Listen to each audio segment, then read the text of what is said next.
Hello guys, ayan magsabaw tayo guys. Magsabaw ako guys kay na ano ako. Na-miss ko yung sabaw. Sabaw ng laswa. Laswa sa amin o basta sinabawan lang, ganun. Ayan kasi nga napasarap yung kwentuhan. And then, tumulo na rin ang luha na kailangan nating maglagay ulit ng tubig sa katawan. Ayan, nagmagsabaw-sabaw tayo guys. Nadala man ko kay madam na iyak tuloy ako. Naiyak nga natawa. Tawa ngayon. Kasi, maraming nang napag-usapan. Nakaka-relate kasi tayo sa buhay, kaya tayo napapaiyak, diba guys? Kaya ngayon, ayan, antayin natin kumulo yung ating yung ating tubig. Tagal naman kumulo niyan. Yan. Yan, pag nag-simmer na ng konti, lagyan muna natin ng kaunting asin. Ayan. Kaunting asin. Paminta.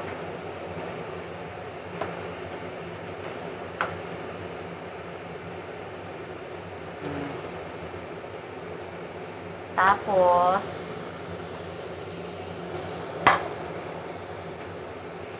ayan, nag-simmer na guys. Nag-simmer na ang ating sabaw.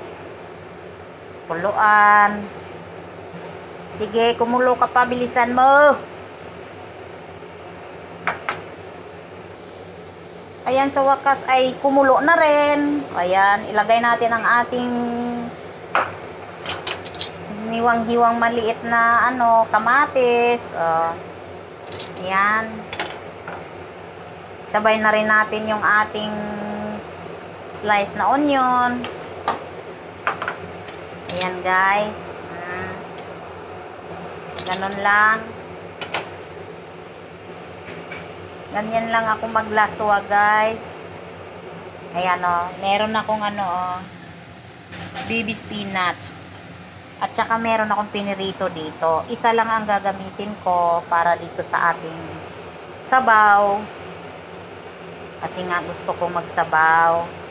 Medyo malamig din ang panahon. Kaya tayo maghigop-higop ng sabaw. Ayan. Ayan na guys, medyo tingnan natin yung ating okay na. Ayan. Tapos ilagay ko yung isang piniritong isda para panlasa sa ating laswa. Tsaka mabilis lang yan kasi luto naman. Magdagdag lang tayo ng kaunti. Tubig na lang yan guys. Hindi nagdagan ko lang ng tubig. Wala nang laman yan eh. Wala na. Tapos na yan. Sa tubig lang yan. Para may konting lasang. Sarap. Yun na. Medyo maanghang-anghang konti kasi meron tayong paminta. Maliit lang naman. Ayan. Ilagay ang ating spinach.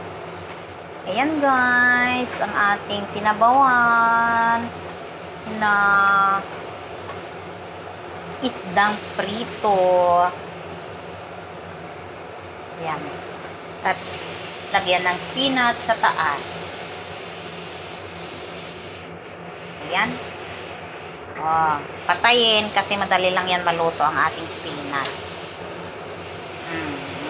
Ready na yung ating soup na may gulay pa. Diba? Ayan ang isda ganon. Ganon lang. Para meron tayong sabaw. Tikman ulit natin. Ay, ang sarap. Okay na siya guys. Okay.